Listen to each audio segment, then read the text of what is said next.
All right, everyone. Happy Tuesday and welcome to our executive conversations with Anne Feferman.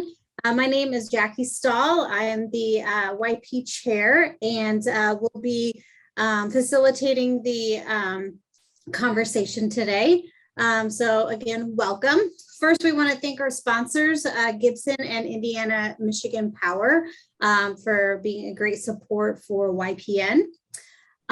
So we will get into who Anne is. Anne is a 33-year bank professional. I almost said 33-year-old. You would have been correct. She's been in banking for 33 years with Teachers Credit Union, from member services to vice president of business services. She focuses on business development, commercial services, and cash management. As a community organizer, Anne has a passion for diversity and inclusion, leadership development, and public education. She currently serves as board president for Leadership South Bend Mishawaka, board secretary for the South Bend Community Schools Corporation Education Foundation, and is a board member of United Way of St. Joseph County. So with further ado, I know why everyone is here and is to talk to Anne. So Anne, I will throw it to you. Hi, everyone. Thank you so much for having me here today and inviting me to end your Tuesday. I am excited to be here.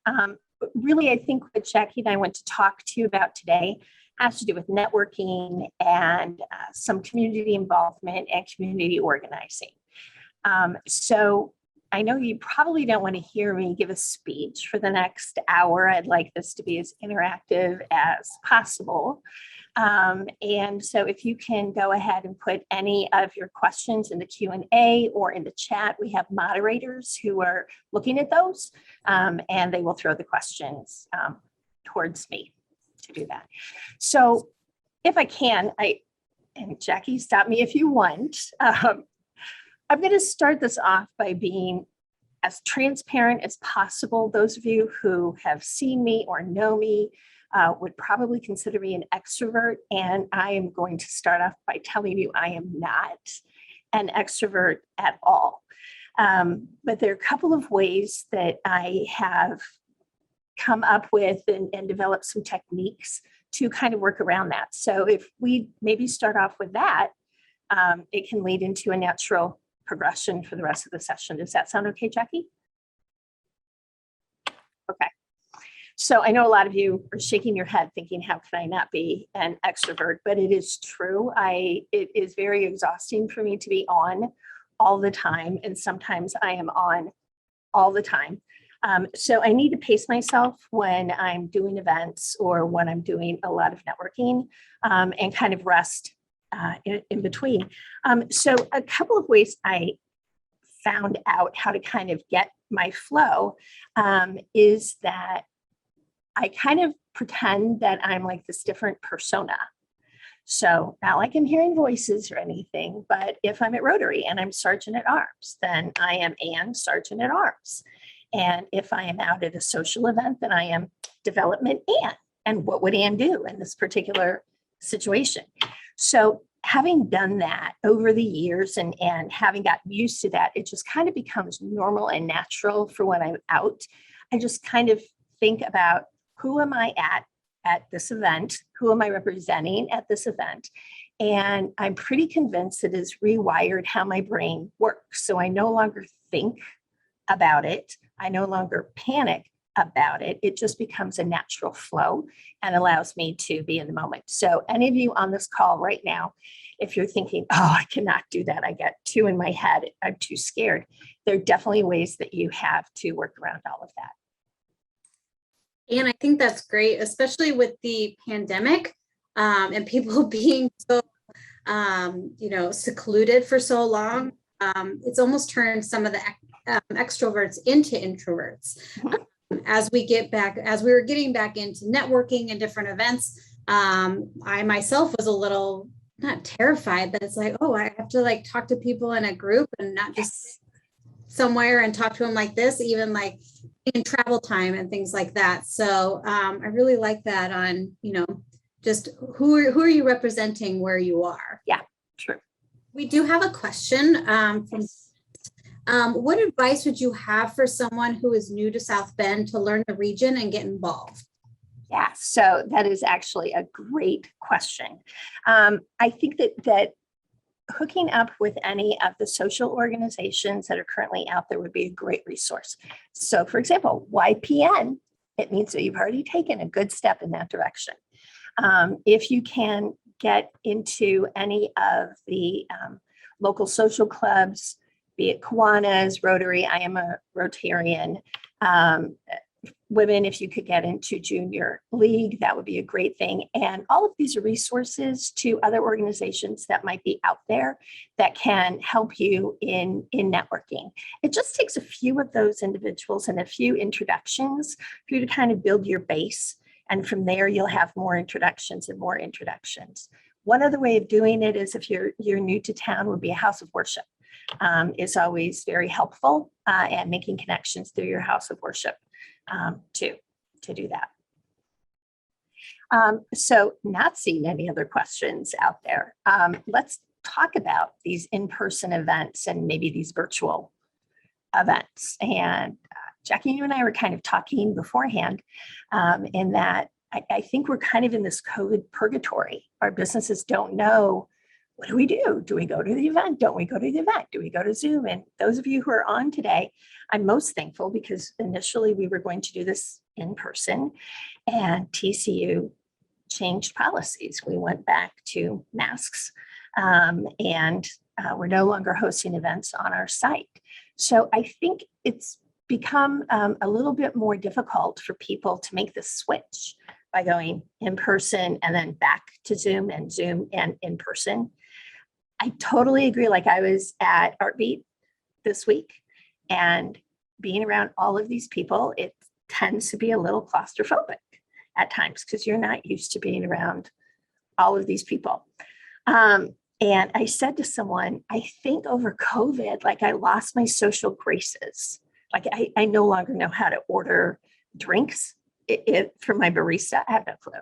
I have no clue how to bust my table or anything like that. So one of the things I want to talk about would be as you're going to like an event in person, and Trent, I'm going to kind of put it towards the question you had. So you're new to town, you meet someone. One of the things that you can say is, if there is an event coming up that you think I might be interested in, or a speaker that I might be interested in hearing, if you could maybe think of me in order to go with you, that would be great. So I always suggest that if you're new to the area and if you're being introduced, go with a friend, go with someone who may have more experience in this particular environment. I mentor a woman who just recently graduated from IU. She refers to me as her emotional support human, so that I go with her to certain events and it calms her down and she kind of gets her flow. And after a while, again, she'll feel comfortable doing this on her own and she won't need me. So in person, with very, very few exceptions, if you are at an event, you are not at the event to be fed. You're not at the event to get drunk. You're not there to spend your entire night sitting at a table for you to be waited on. You are there to effectively work the room, to make new connections, to build on those connections that you already have. One of my coworkers is on this call. Everyone knows who works with me that if we go to an event for, let's say, the Credit Union League, which is when all of the credit unions get together, if I walk in and if you're sitting at the table and you're not talking to anyone, you will not get another invitation from me. We're done. So it is a hard stop. These are work events, and these are huge opportunities for you to meet more people and to be able to learn more about your community. The other thing, the other trick is if you are at an event and they have a pamphlet, like a book, a program book, what I'm going to suggest to you is take that program book and make notes on the program book. This is old school. This is as old school as you will ever get. But as you are still learning to put faces with names, especially if someone's been wearing a mask.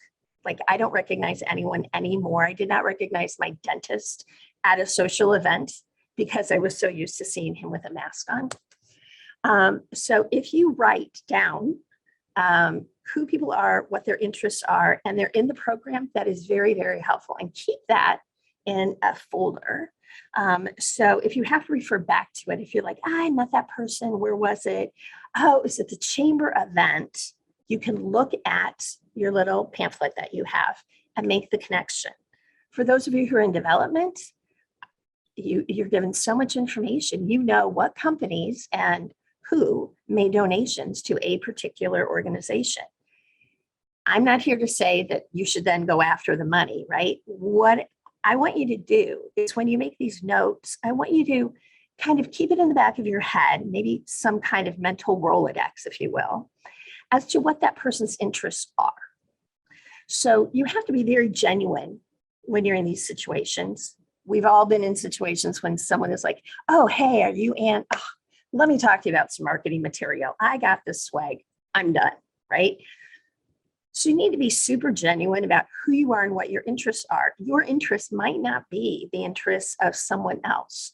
So if I know, for example, Jackie, if I know that you really are into early childhood education, and I meet someone else along the way who's also into early childhood education, I can actually kind of connect you, right? So social networking and community involvement, a lot of it tends to be knitting or weaving when you're simply connecting little threads together, making a pattern of people who you know and people who would be good in certain organizations and people who would be good for certain charities. So again, you might be in an event and maybe that event is not your passion, but it is someone else's. And it's really important for you to remember that, because in the future, you may be able to make another connection. Does that help? We have a question? We do. Okay. From Craig. And I've done my best at identifying as many of the events that are going on in the area up until December. Are you aware of any comprehensive lists of things going on in the area? If not, maybe YPN could participate and collaborate to keep everyone in the loop. Yeah, so we have this discussion all the time. In fact, we just had this discussion in leadership 2 weeks ago. There used to be a community calendar, and everyone used to have this clearance on the community calendar. Ideally, we would love for the chamber to pick that up, but the chamber will pick that up for their members, and that would not be all inclusive. I know that Leadership South Bend Mishawaka is also trying to come up with a master calendar too. Again, when you're in development, if you have a big gala coming up, the last thing you want to do is schedule it over another gala. And so it can be difficult. So Craig, I would love to tell you that there is this master calendar out there. There is no longer. And we're all trying to put something together because we're all vying for the same dollars at this point to do that. So good. Let me take another look at my notes too, for when we're in person and when we're virtual. So let's talk about virtual, because this is what's happening right now. Prior to the event, I asked to see who was in the audience, and you will probably get a list of those people who participated or those people who had registered. And that is also very important. I do that so I know my audience, but then I can also go back and make these little mental notes of, I remember meeting you at Rotary, and I remember you were also on the call. Again, taking little threads and kind of weeding everything through. It's hard, very hard to go back to virtual in some cases. And I forget what to do. I forget to unmute myself all the time. But I think it's important that when you're in a session like this, to ask questions that gets you notice, ask very important substantive questions, which is totally great. And then after the event, this is going to sound so weird and you're going to think, how old is she? I have been using LinkedIn more than I have ever utilized it pre-pandemic. It's crazy. So I would then challenge you to take a look at who is in the session and make a connection with a few of them on LinkedIn. That will at least allow you to have access to some of their information, what they do. Oh, I cannot tell you how many times I've been at an event and had to pull up LinkedIn so I could actually match a face with a name. That was bad. But it has become a very useful tool as we have gone to a virtual setting to do that. So as hokey as it might sound, I don't want to be friends with everyone on Facebook. I think people who are my friends on Facebook know that some of my posts can be questionable. So I want to have those professional connections and those professional relationships, and I would strongly suggest that you take a look and make those connections on LinkedIn. And that means, I hope, when I'm done with this, that I'm going to go on LinkedIn. And if we're not already connected, you're going to be connected with me. So you make a really good point in regards to LinkedIn versus Facebook, because I do receive a lot of friend requests on Facebook, and I'm like, who is this? Or like, oh, I met you at an event, but like there's a line, and I see it multiple times on LinkedIn as LinkedIn is not Facebook. it is not all the time, because people will start posting different things or pictures, and it's interesting. And I even have a kind of not a selected list of like who I have on Facebook versus my other social media platforms, and LinkedIn. It's very interesting on how people connect. Right. So on Facebook, and I'm sure you all know this, that you can have different levels of relationship, different levels of friendship. I utilize those all the time. So if I'm using, I don't want to say my posts are questionable. I just have bad language. And since I know like half of you on this call, let's just put it out there. We all know I use bad language. And I don't necessarily want someone who I just met at an event to know that I use bad language. So LinkedIn tends to be better for me to do that. Generationally, I'm not big on Snapchat or Insta. I do have it. We do post professionally. I have accounts. I have a Twitter account. And a lot of that is actually to help further other events, other organizations that I might be part of, and to also find out what my nieces and nephews are doing. Yes. I actually have a couple questions just to kind of throw out there. How do you think, or what do you think there is a direct connection between community engagement and career success? Yeah, so I'm very fortunate to work for an organization that does require community involvement. And I don't know as if I could work for an organization that didn't have that. And so people want to know, it becomes a catch-22. So if you're just starting out, and we'll go back to Trent's question, if you're new to the area, what do you do? Your organization wants you to be involved. And where do you go? I'm also going to put a lot of this for those of you, and Juan, thank you for posting what you posted in chat. You're great, but I'm going to use Juan as an example. A lot of us belong on boards that don't necessarily do a very good job with recruitment, and they don't specify who it is that they're looking for. I think it's sad when someone comes in and says, I need to have a board position. I need to be involved in the community in order to get further, but I don't know where to go, where to start, and that person will take anything. It might not even be their passion, but they just want to get out there. So a couple of things I want to talk about.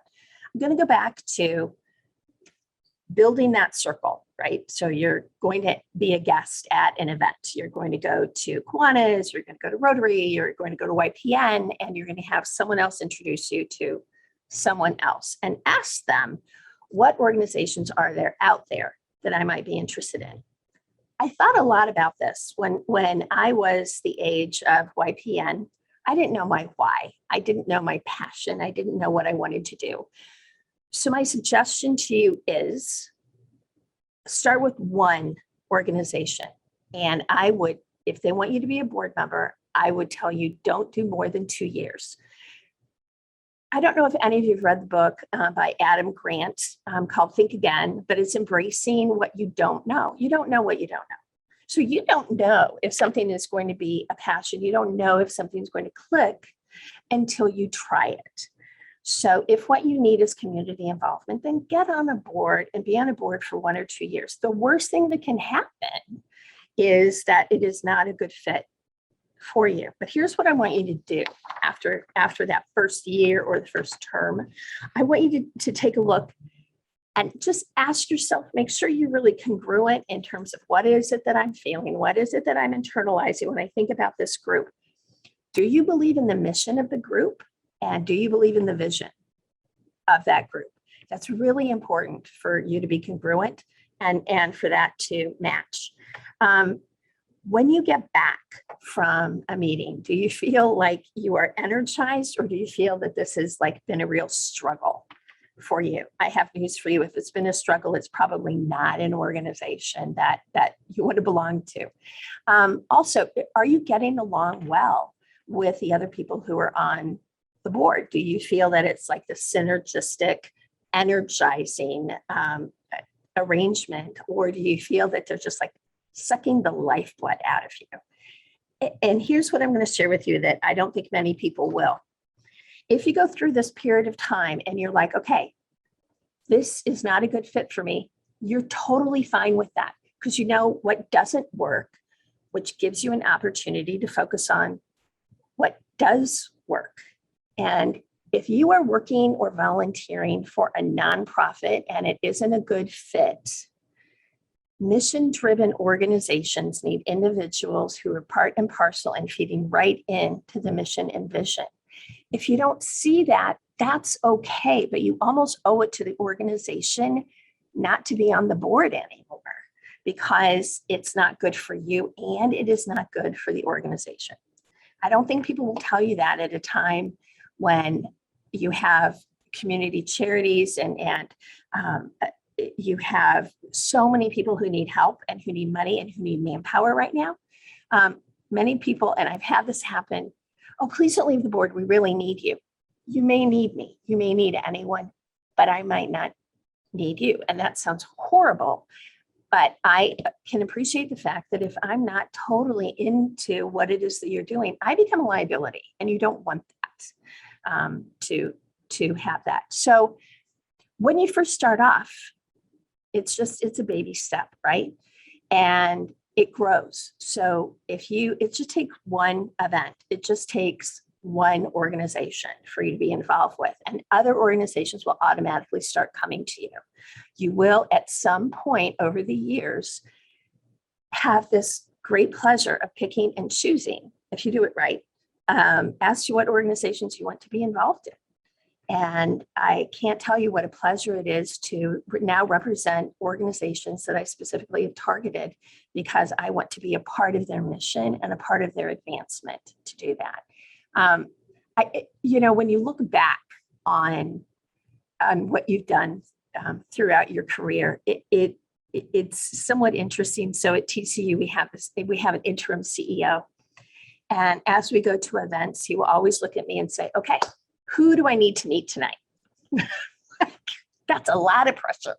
But I do know at an event who it is that you should be meeting. And that has come from volunteering with people, working with people, going to events together, and just getting out there within the community and not being shy. Like, I remember being in a situation when John Affleck Graves was in an elevator, and my mental process is, do I say something? What am I going to say? No, I can't say. What would Development Anne do? Development Anne, hi, I'm Anne Feferman. I work with TCU, and I went right on in, right, to make that introduction. And that's important to do that. So it will grow and build over time, but you have to give it time, and you should not be afraid to say, this is not for me, to do that. So can we go back? I know that Juan had a question, and I think it's been cleared, but Juan actually posted a community calendar that they use at La Casa de Amistad. So if maybe we can get that, the link out to people, that might definitely help Craig and might definitely help Trent in terms of their questions too. I will look for that. I said thank you, and then it went away. Yeah, so it's on there. If you go to Answered, it's on there. Juan is another development guy who is just a fabulous person to know and to get in touch with. And if you can pal around with Juan for a while, you could do so much worse in this town, let me tell you. But he has all the ins and outs of who you should meet and what events are probably important events for you to go to. Yeah. Oh, thanks for posting that, Chamber. Do greatly appreciate that. Thank you. Cool. Oh, go ahead. No, so it was very funny when people refer to me as community organizer, because I never ever went into anything thinking I was going to be a community organizer. The other thing that I have on my notes that I wanted to make sure things I'm passionate about is that I'm really passionate about South Bend.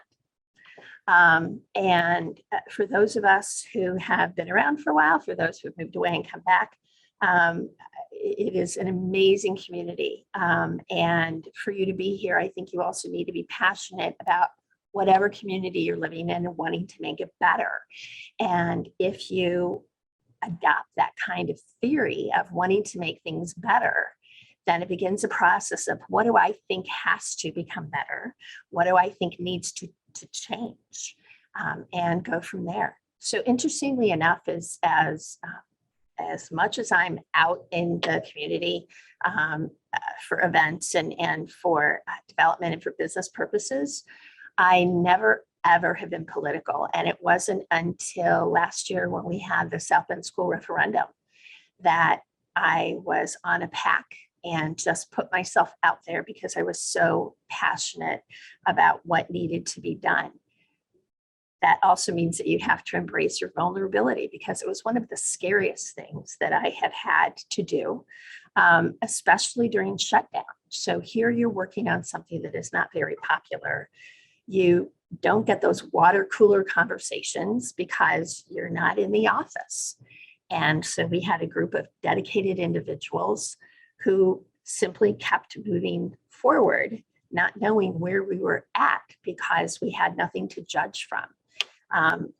For us to have won, and for us to have won by a significant margin, was a thrill for all of us who were involved.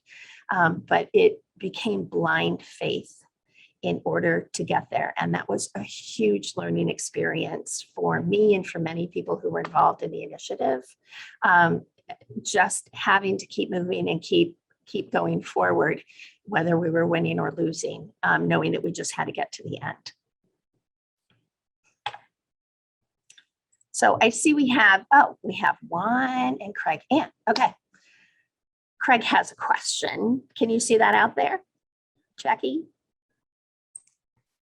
Yes. Well, let's see.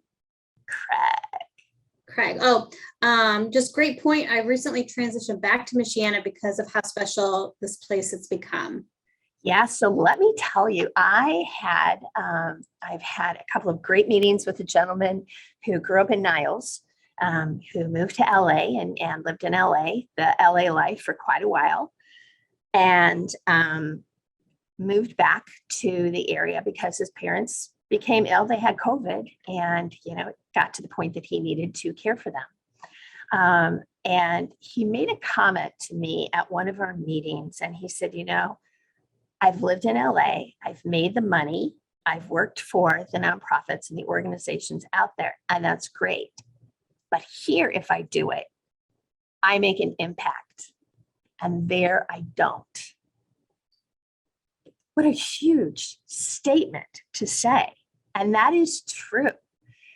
The impact that one person can make in this community is huge, and it's so meaningful that I think that is part of the allure of South Bend. Over COVID, I think a lot of us made connections or reconnections with people who we went to school with, high school, college, and some of my friends actually came back during the summer to South Bend. Most of them got lost, had no idea where they were. They were completely turned around. Like, I have no idea where I'm at. I see the dome. Let us focus on the dome and we can work from there. Because the area has changed so much. And I think that we have learned, especially during COVID, how much people in the area still need. And I think we're blessed with many servant leaders, many on this phone call, who are willing to give of their time and their talent to this community to continually make it better for the individuals who live here. But if you want to make an impact, South Bend would be the place to be. And you, by saying, making an impact here, you made me remember, I went, it was probably a couple of years ago before Mayor Pete, whatever his name, when he was speaking to YPs, I think a couple of years ago, and he was talking about the size of the South Bend area and how at a beta city, on how it's big and it's big enough but not small enough to make that impact, because you can kind of try things out here with that and make a difference. And it truly is, because the smaller you get, maybe it doesn't really impact because of the size. If you go bigger, you're working through too many barriers to make an impact. So perfect size.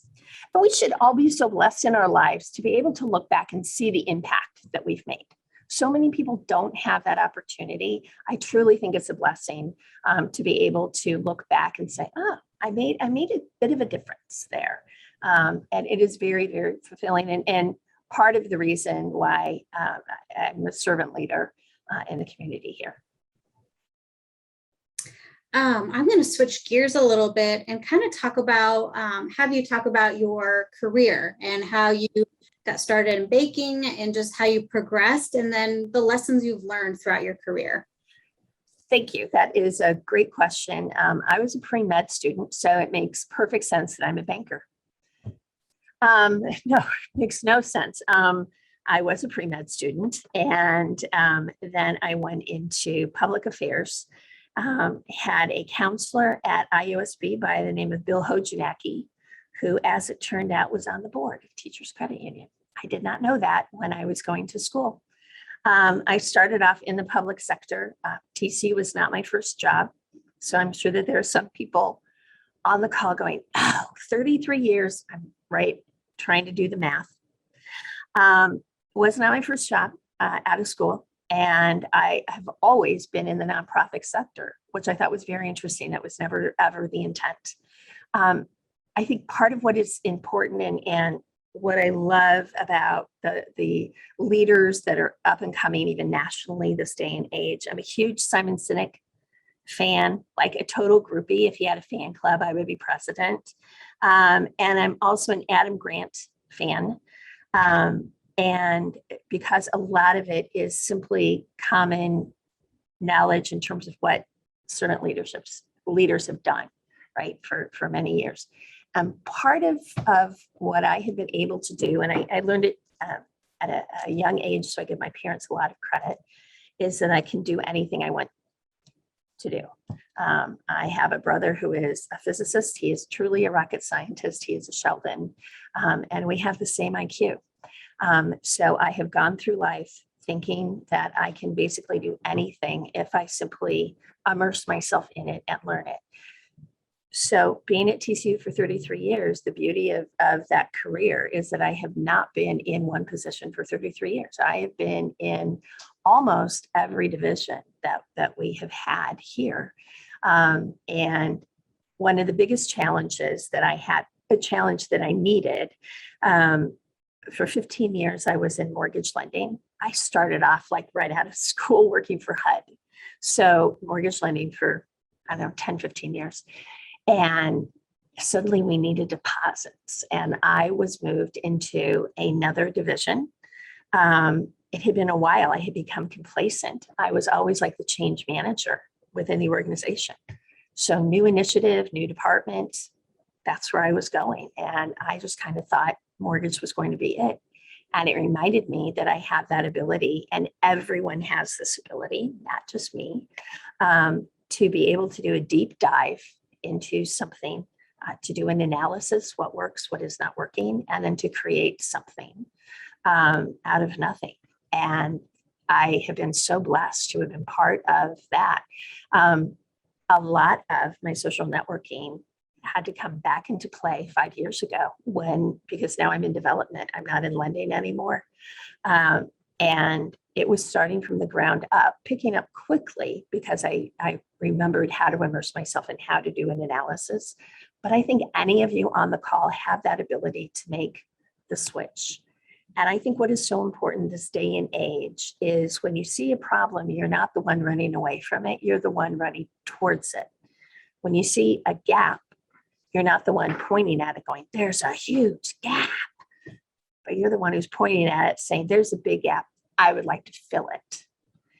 And that is what makes you impactful as an employee and successful as an employee. And at this point in my career, I think the other part of my job that I love is I have the ability to mentor. And that is so fulfilling. And when I see young up and coming talent, I want to make sure that they have as much access to opportunity as they can get. And that seems to be one of my newer passions, is making sure that people who want to lead and people who want to make a difference have access to the jobs, have access to the training, and have those opportunities put before them. So nothing special about me. Everyone has the same qualities. They just have to be able to identify it, embrace it, and move forward. All right. What advice would you give your 22-year-old self? Not to panic. So much easier said than done. So here's the thing. You know, when I was 22 years old, this is not the life I ever envisioned for myself, ever. I wasn't going to be in South Bend. I was going to be living in Seattle, and I would have been married. My ex-husband actually is in Seattle. I am not. I think what I would have told myself is that everything is going to be okay. And when you become a certain age and have enough experience behind you, if you can simply embrace the fact that in the end, it's going to be okay. Don't know what the end is going to look like, but you're able to adapt. And I think this year, more than any other year for all of us, has been that of adapting. You either adapted or you didn't move forward. So I think that would be the big thing, to let myself know it was going to be okay and to be able to adapt. We always joke around here anyhow, if plan A doesn't work, you know, I have every other letter of the alphabet ready, and then we can go into like the .1, .2, .3. I always have a plan, always have a backup. And I think that is so important this day and age, is to be able to make the pivot and to adapt.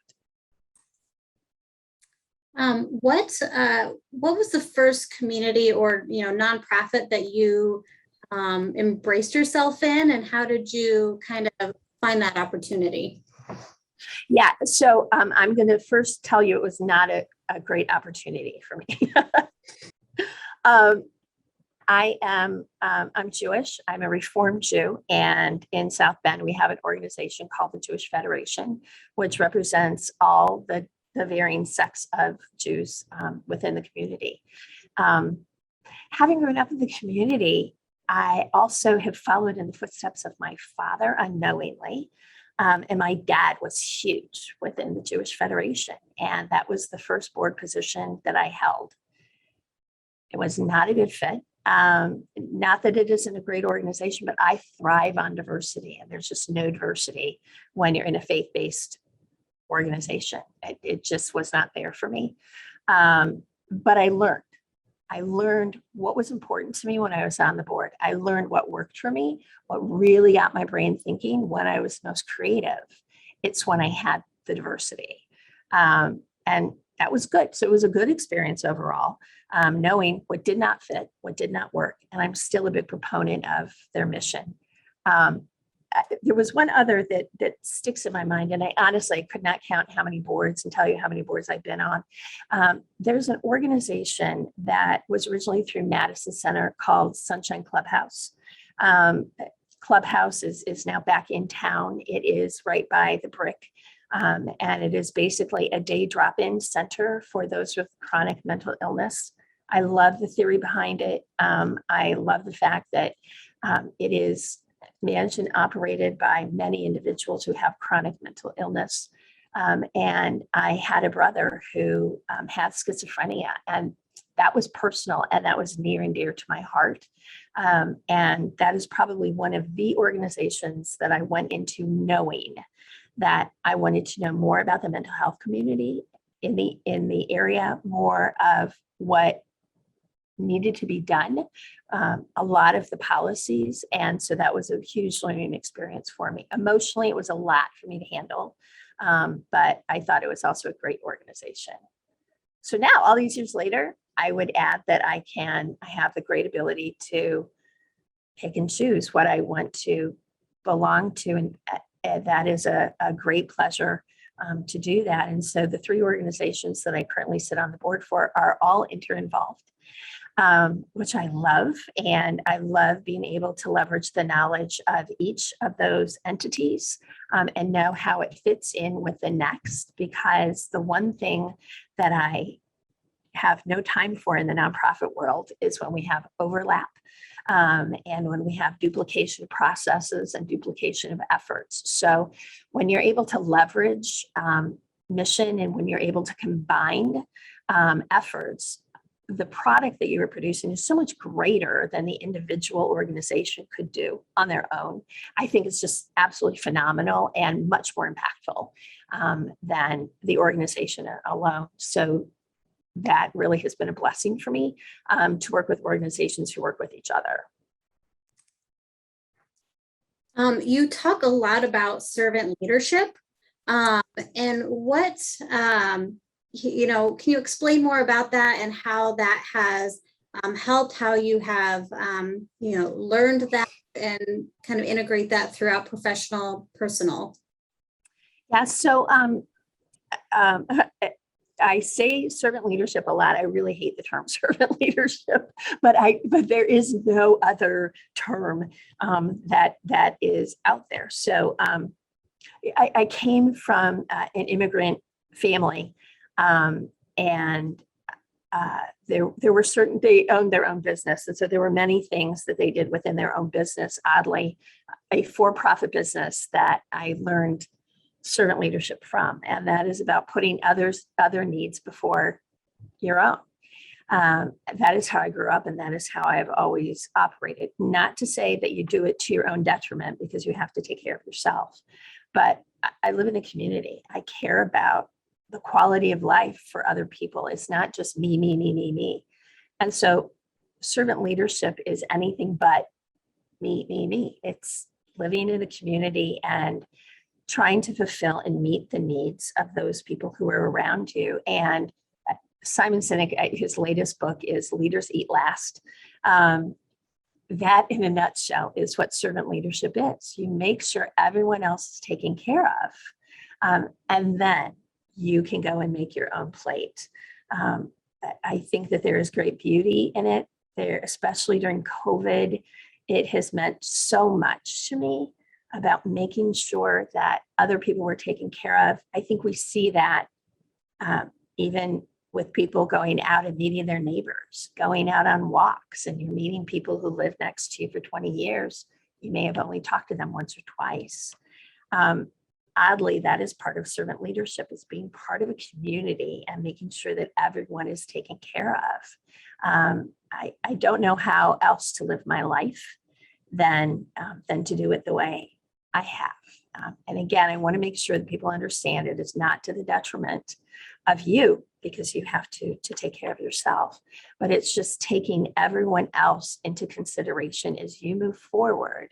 You want everyone else to move forward. So as the saying goes, all ships rise with the tide. To me, that's really what servant leadership is all about, is bringing everyone else with you. I guess the other thing I would say, Jackie, is being in the nonprofit world, I see so many nonprofit organizations where they have people who are on the board or people in leadership who put themselves before the mission. And whenever I see that, that is usually a death spiral. There's something horribly wrong when you put yourself ahead of the mission. So servant leadership really means that the mission is very important to me, and I become part and parcel of that mission. Hope that helps. Yes. Okay. So I've been asking a lot of questions. Anyone else have anything? Otherwise, I'm going to go into some fun questions. My hair is naturally curly. No? Yeah. Anyone? So I guess kind of, I don't want to say a lightning round, but just being in the South Bend community, what are, your favorite restaurants, favorite things to do in the area? Especially as someone, new in the area like Trent, what would you recommend he try? I love a variety. I am big on local. I also think it's really cool that some bigger chains are locally owned. They're franchises here. So I'm always up to trying something new. That is actually one of the questions, a great icebreaker as you're new to the community, is to ask someone, what are your favorite restaurants? Tell me what it is that you like. I have to tell you, I give a lot of credit to restaurants that have been able to grow and thrive during the pandemic. I will give them my dollar any day of the week to do that. So I don't necessarily think I need to pick and choose. There are very few restaurants that I wouldn't go to. And I'm always up for a new restaurant. So take note that if you have a free lunch or dinner sometime, call me. Take me to some place I haven't been before. That's always my first question too. Where haven't you been? Where would you like to go? And then we can experience something together. I love that. All right. What other fun things do you like to do in the area? Any hidden gems that someone may not know about? Well, I think a lot of people know about it. I think we have the best parks department. And I know that AP is not on this call. We don't have anyone from the parks department. So a shameless plug, the best parks, especially for a community our size. I love nothing better than to go down on the Riverwalk or to even walk some of the neighborhoods. So my little guilty pleasure is I live on the south side of South Bend. I have a little walk route that I go on. And there is this house. See how excited I'm getting? There's this house that is on the corner. And there's this big, very tall hill that I climb on my walk. So if I do it right, it's like climbing 8 flights of steps on this hill. But this house, this corner house, puts these little vignettes in their garden. So like you go by and they have little miniatures that they put out and they change them all the time. I cannot get over that. I mean, I am obsessed with walking by this house and seeing what has changed.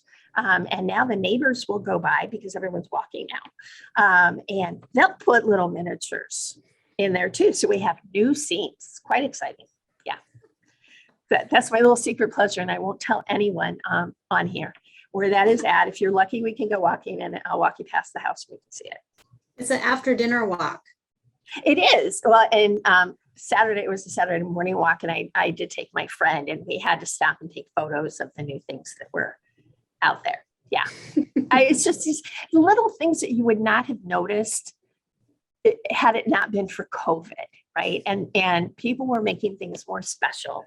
And I love that about this community to do that. Howard Park seems to be my current jam. I seem to always be there. Meetings there, you name it. I can't get enough of it. Even watching the kids playing in the water, as long as I don't get splashed. Right. Yeah. True. Yes. I don't want to be splashed. Watch from afar. That's it. Yeah. Yes. Really cute.